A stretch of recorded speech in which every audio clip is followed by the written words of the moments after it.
Hey everybody, Psychosaurus is here, and oh boy, first of all, Happy New Year!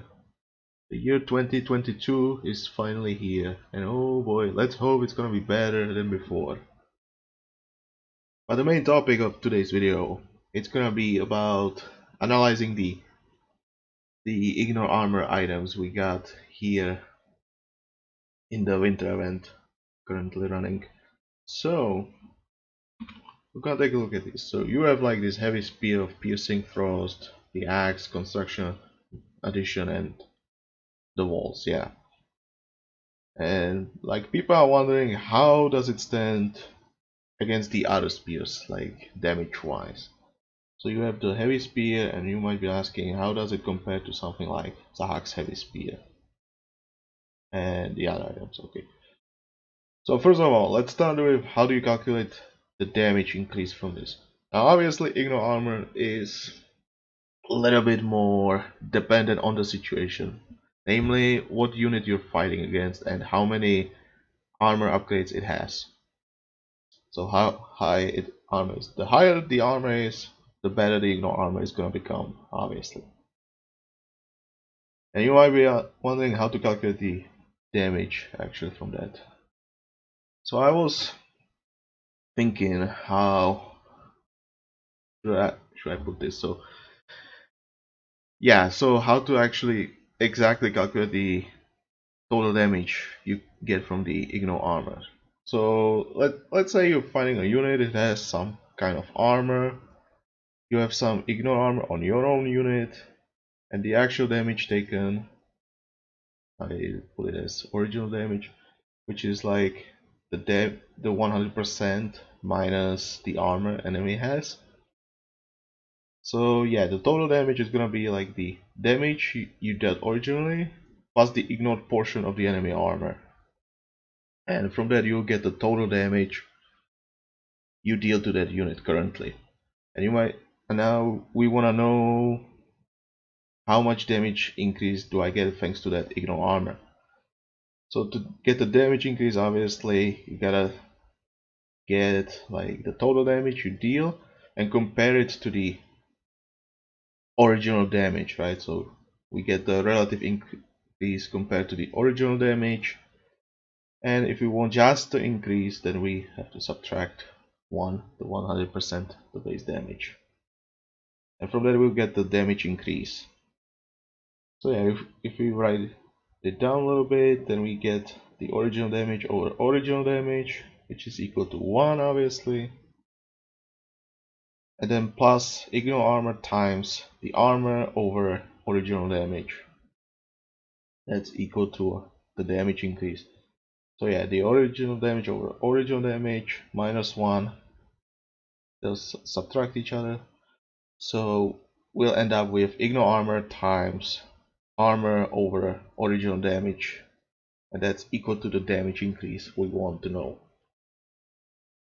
So that's pretty good to know, right? Simple formula. You want to know this number, multiply it with the ignored armor, and that's the damage increase you're getting. And it's very easy to find out since the original damage is actually 1 minus the armor, so you can easily get that. So if the enemy has, let's say, the 30% damage reduction for that damage type, then you put as armor the 0.30 over, and 1 minus 0.30 is 0.70, so yeah, 0.40 over 0.70, that's what you get. So yeah, for specific armor numbers, so if the armor is 0, there's no armor, the damage increase is going to be equal to 0. You can see it. No armor means ignore armor does nothing. If you get the first armor tier, and if you watched my video about how to calculate the armor, then you know that the first armor tier is equal to 1/6 damage reduction. So it's going to be 1/6 over 5/6. So if we put it there, then we know that the damage increase is equal to ignore armor times 1 over 5. So yeah, simple calculation. You get the first If the enemy has the first armor tag, and just 1/5 of the ignore armor is effective as damage. Now if we put the 0.3, which is base armor typical for a lot of units, and it's pretty close to the second armor tier, you'll get that the damage increase is 3/7 time the ignore armor.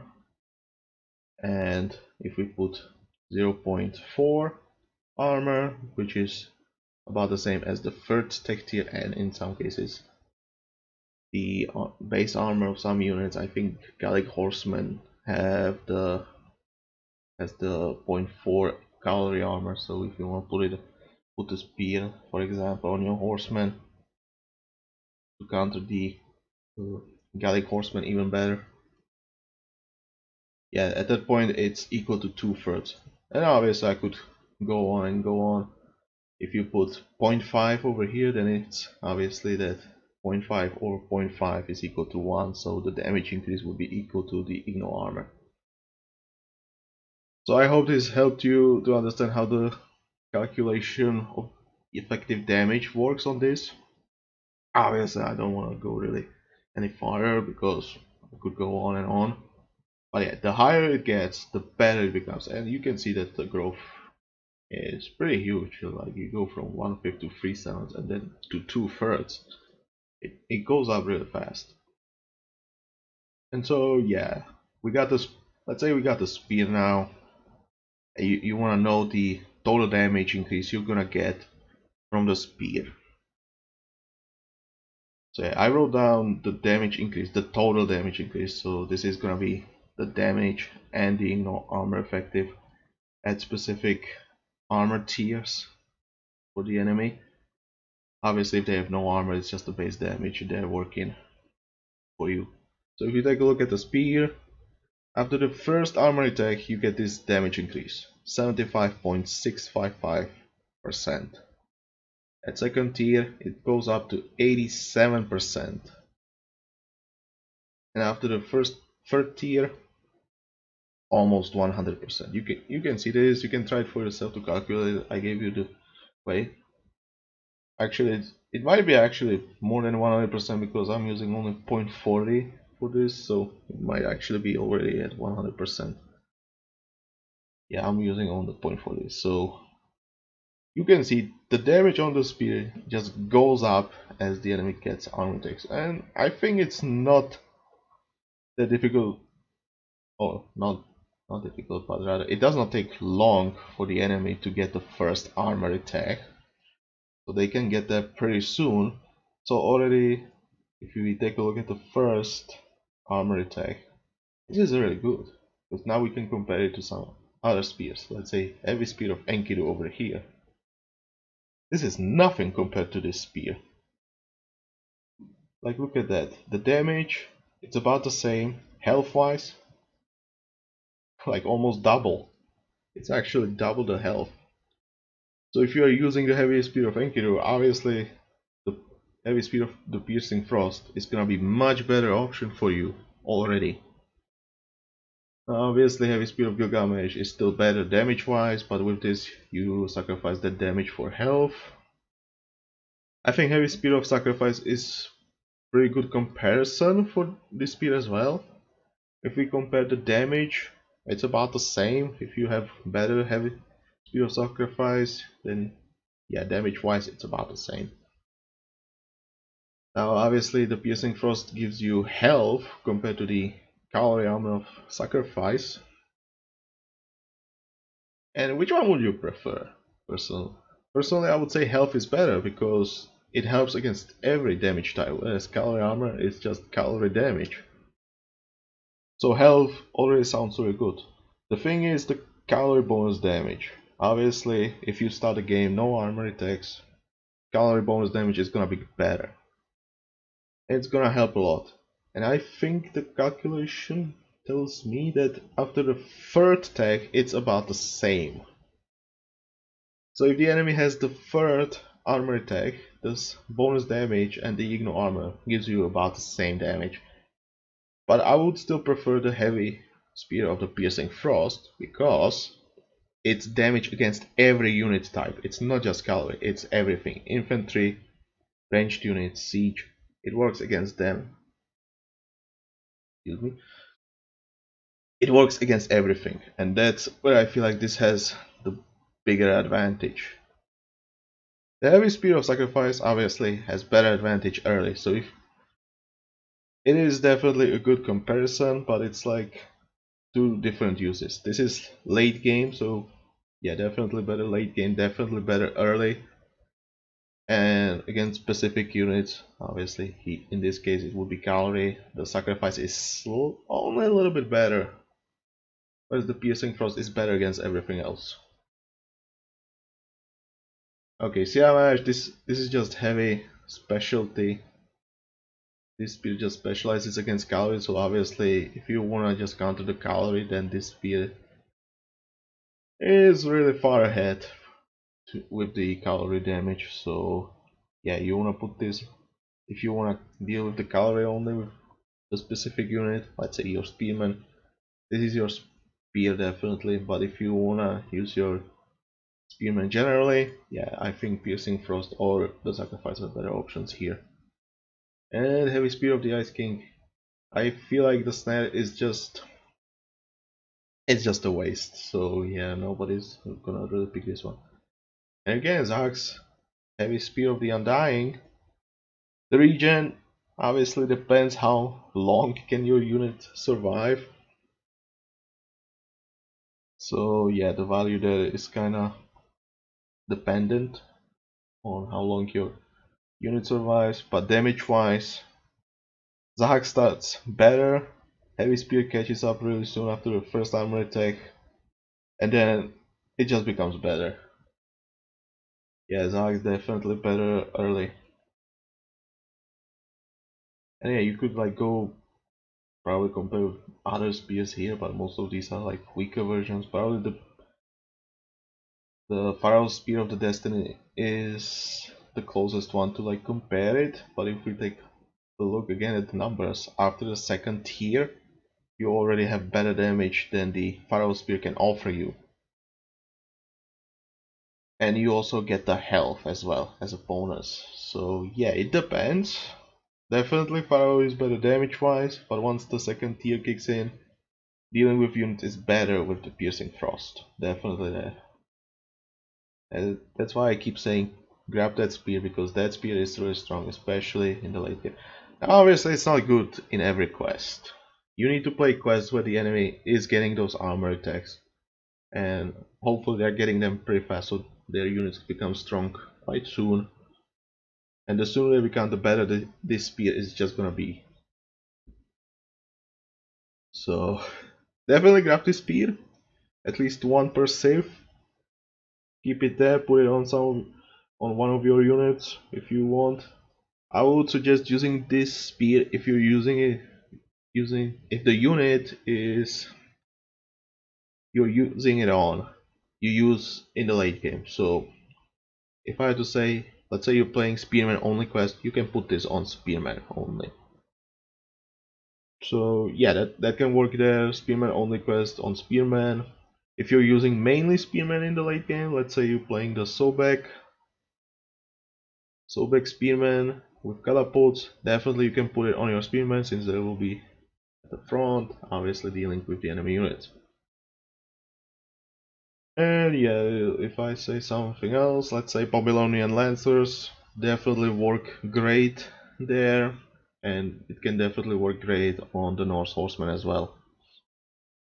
One thing I should mention also, that is, don't forget about the units that have the base armor, because against them you obviously are already getting the greater value than from the other spears. So let's say you're finding some enemy spearmen, enemy something like Hippospis, so anti-infantry units that have some base armor. So something like Lancer, Hippospis, Longswordsman. Those units have base armor, so against them this spear is gonna be definitely great as well.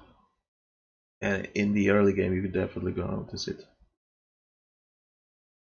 Yeah, this spear is just really strong. I'm gonna say this spear is very, very strong. Okay, let's move on. Second is the Axe of the Piercing Frost. Obviously, this one gives you quite a lot of value, but it's not through the damage mainly. So yeah, you have the damage 41.9%, maximum range almost 50%, snare almost 20%, and ignore armor almost 20%. Yeah, that's a lot of numbers. And obviously this axe is meant only for throwing axemen, at least for now. I don't know if there's gonna be any unit using axe that would use this axe as well. Currently there's no such unit in work, so I wouldn't expect it anytime soon. So definitely grab one for your throwing axemen. And now let's take a look at the damage numbers. Like even after the first armor attack, you can see it's still less than 50% damage increase. After the second tier it goes up, third tier it goes up. So damage wise you can see it's not really that great as the other axes, like let's say double-edged axe. Double-edged is obviously the most dominant one on damage in the matter of the axes. But the strength comes in other forms. So first, the maximum range. What this allows you. First, your axeman can stay further away from the enemy. That helps a lot. And not only that, it can help you from your axeman deal with the enemy ranged units. Why? Because you don't have to get so close to them. And that helps a lot. And in some cases you could even outrange them, which is also pretty funny to see. Yeah, throwing axemen, they have multiplier against ranged units, so it obviously helps there. And the weakness is pretty much you need to get really close, because 10 range versus let's say 18 range. Yeah, that's not much range, but once you add this axe, you put in Agwalt, damn, you're outranging ranged units. That's pretty funny. Maximum range definitely helps, and once you have a big group of your throwing axemen, it's definitely gonna feel easier for you to deal damage with them, because guess what, you don't have to get that close with the whole group. They can stay further away, and yeah, you can definitely have much more of them attacking at the same time, and so it allows you to make even bigger group of them, and that's really good. That's also pretty good. Like damage wise, yeah, the strength of the ranged units is the fact that they have range, because then you can get a lot of them and they can attack at the same time, unlike the melee units that need to get close. There's not much space for them to attack. So yeah, range helps there a lot. This gives the strength of throwing axemen in great numbers all of a sudden. It's a great improvement there. Another thing, snare could be also considered as a defensive stat in some way. And by that I mean pretty much when you slow the enemy melee units, they don't get that soon to your own throwing axemen, so this definitely helps a lot. And the ignore armor. So yeah, throwing axemen have their champion upgrade that gives them a lot of ignore armor, like 40%. So in comparison to that, it's nothing, and the damage increase from this all of a sudden is nothing. But what about before the champion upgrade? But that's where it's kind of bad for throwing axemen, right? When you that unit, in my opinion, is really great at countering the enemy infantry units that have some infantry armor. Guess what? They can ignore a lot of that armor thanks to the champion upgrade. And with this axe, it allows them to counter them better before you get the champion upgrade. So it helps. Obviously, damage wise, it's not great for the throwing axeman. But when you include the fact that you can have a lot of more of them attacking at the same time, I think damage wise it could easily catch up to the double-edged with this. And after testing the axe, I'm just so happy about it. I definitely have noticed that if I don't have many throwing axemen at my disposal, the damage is not great, but once you get the number of them, The strength is just there. And it's definitely noticeable when you start getting the damage upgrades for them and the enemy is getting their own armor upgrades. So all of a sudden you can see the brutal damage increase there. It's really good, believe me. So yeah, this definitely helps Axeman, the throwing Axeman in the late game. Definitely put it there. And as you can see, don't put it on your melee units. You can see the damage increase even after the third tag is not that huge. You would need some really high armor unit, like let's say fully upgraded legionary from the Roman army. And that's probably the only way you can get better value than that. But it's like you're gonna put it on your units because of one single unit in the late game. I don't think so. Put it on your throwing axeman. It's definitely great. If you don't like it, you can obviously go back to something like double-edged. Okay, and yeah, let's go with the construction blueprints and the where are you? Walls of the piercing frost. So obviously two items that you can put on your defensive buildings. Again, if we take a look at the numbers, and if we wanted to compare it to something, the walls definitely you would compare with the walls of Kronos, because there's nothing else. Everything else is just cost, build time, or just defensive stats, so health, armor. Nothing else, and obviously line of sight, but it's just for watch posts, nothing else. So yeah, definitely you want to compare it to something like Walls of Kronos. So if we take a look at the walls, you can see the damage increase, the total damage obviously, so the 8% plus the ignore armor portion. You can see this is pretty bad. That's the first tier, second tier, and you can see it after the third tier. So once the enemy has at least 40%, damage increase is there. But this is just the wall on their own. Most likely you want to combine it with the blueprints, which give you the 15.4% ignore armor. If we compare the blueprints on their own, you can see that's pretty small, so 3%, 6%, 10%. Obviously the higher the armor, the better it's gonna become. And it's not that hard to find like higher pierce armor. You can just look at the enemy navy, you can look at the enemy buildings, enemy siege, and some units that already start with pierce armor, let's say like hoplites, hippicans, lancers. Yeah, most typically cavalry units start with some armor. So it's not that hard to get like these higher numbers on these things. Now the question is, what if you combine both of these, right? So let's say the total damage increase from both is gonna be this, so 13.5% at first tier, and then 19.68% at the second upgrade, and then third upgrade 26% damage increase. That's pretty good. And it's not only the ignore armor. Remember, it's also the damage you get from the wall. So if you're wondering why it's so high, it's because not only ignore armor. So yeah, in combination with both, this is really huge. And obviously, the higher it goes, the better. And at navy, against navy, it's gonna be definitely greater. Against building, it's gonna be much bigger than that. So you can see in the combination, both of these items give you a lot of value.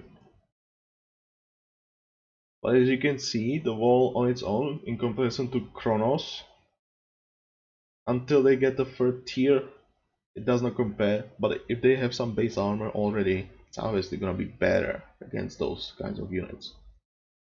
And I also put here numbers which are comparing if you're already using blueprints, but you are not using the walls, and if you all of a sudden decided to use the walls, how much damage increase you would get from that. So it's like in comparison to, so this is like walls and blueprints in comparison to some other walls, but with only the blueprints.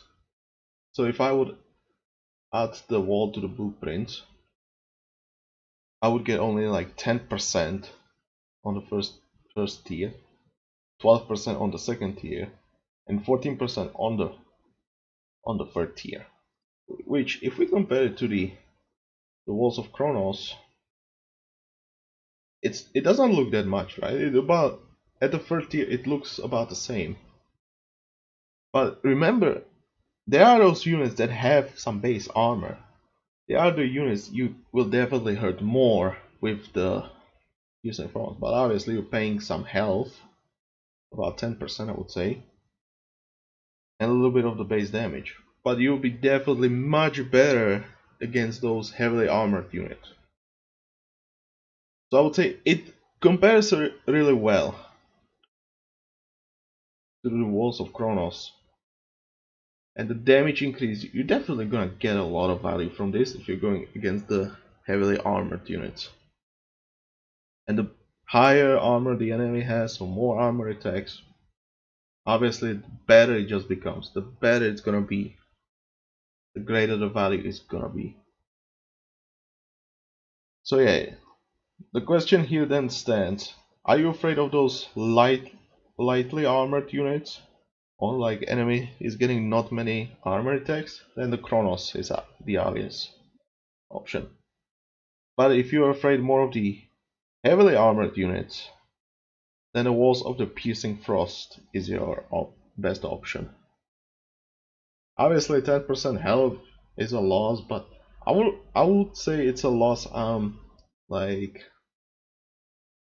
how would I say it? I'm willing to pay for the much higher damage, especially against something like Siege Navy. I'm not afraid of that loss. But that's my opinion. So yeah, tell me which one do you prefer? Obviously, better late game, better early game against lightly armored units. Addition, if we just go up to the addition now, obviously this is the only addition that gives you damage. So yeah, the question is, do you want your towers cheaper, faster built? Do you want rather more health, or do you want more damage? As I've shown you, the damage increase is not that huge until they have some good armor. So let's say at 40% it's just 10% damage increase, which is not bad. That's pretty good. So yeah, I'm gonna end it here because, oh boy. Yeah, this one is pretty much about your preference. Do you prefer the early game strength or do you prefer the late game strength? So it's up to you. So tell me what you think about these items. I hope I explained everything well. Remember how to calculate the damage because it's gonna help you a lot at certain points. Like I said, Igno armor is very like dependent on the enemy armor, so yeah, if you wanna calculate damage for the Igno armor, you gotta look at all the stages of the enemy tiers, armor tiers, yeah. So yeah, because if you're playing some easier quest where the enemy is not getting many armor attacks, then Igno armor is not gonna do that much for you. But if you're playing something more difficult, like let's say Valley of Kings, that's gonna do a lot for you. So remember that. Thanks for watching. Leave a comment, like, share, subscribe. And yeah, next video you're gonna see the example of using the axe on the From Axeman. Oh boy, look forward to that. So yeah, see ya next time. Bye!